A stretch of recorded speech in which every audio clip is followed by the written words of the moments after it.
So now there's something I heard about you that that I want you to give us some examples on the show here, and that you are a super high level expert in foreign languages.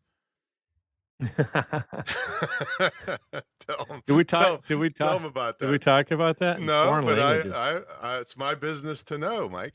so, so You're yeah, talking about how at Buff State, I ended up yeah. they counted music as Tell them foreign about that. language. Tell them about Yeah, that. so my whole thing is I've been playing the drums since I was old enough to get my hands on some. Literally, it started with knitting needles. My grandmother's those big, thick knitting Yep, needles from yep.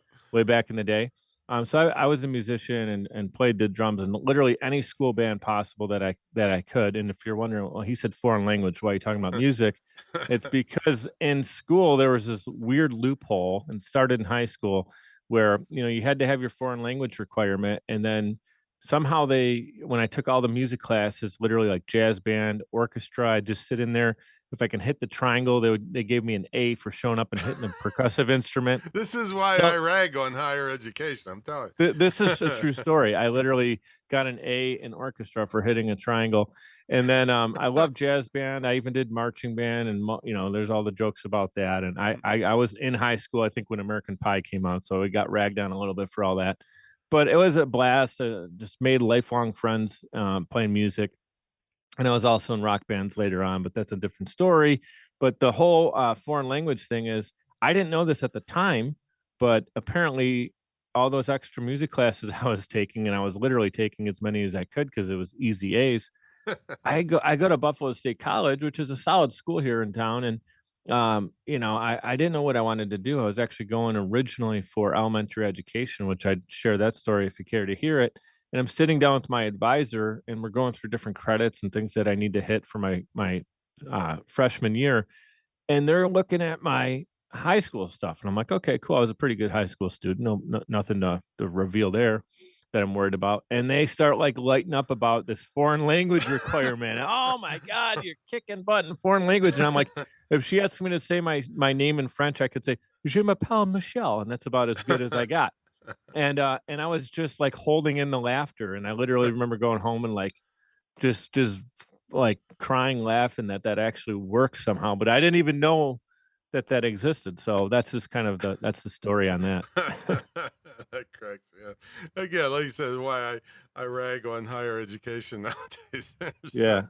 um, but this Man of the Year nominee thing, now that's a pretty impressive thing. But before you tell them what that's about, Hmm. in today's atmosphere, you have to define what is a man. Right. I know. It's 2022 and we record. So yeah, I know that's a little touch topic, whatever. We could go there if you want, but no, the man and it is man and woman of the year. So that is it hit. I don't know if it used to just be called man of the year, but Well, it's what man and was woman this of the year. for? What was this for? Yeah, so this is for LLS, Leukemia Lymphoma Society. Hmm. Yeah. Well, So that's what they do is, pretty good accolade just being nominated.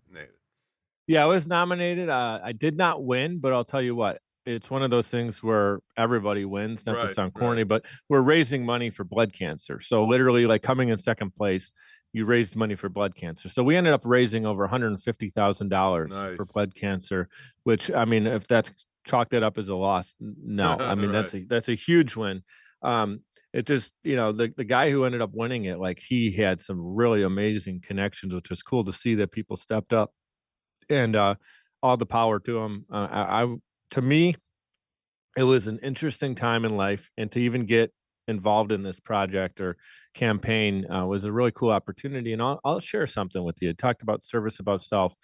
When I reconnected with a friend, funny enough, we talked about Buff State College. A friend of mine, Sarah, her and I took some production classes at Buff State, and we kind of lost touch. Like a lot of people in college, you have a couple classes with them, you remember them, always have those fun moments together. And then life kind of happens. You 22 years old, you start growing up. A lot of times people get married, have kids, and you don't really see a lot of the people you hang out with in college. And it wasn't like Sarah wasn't someone who I necessarily hung out with outside of our classes or anything. We just knew of each other, and liked each other. Like it was just a good friend to have and someone you respected. So interestingly enough, 10 years later, she is in this marketing role. I believe it was marketing, but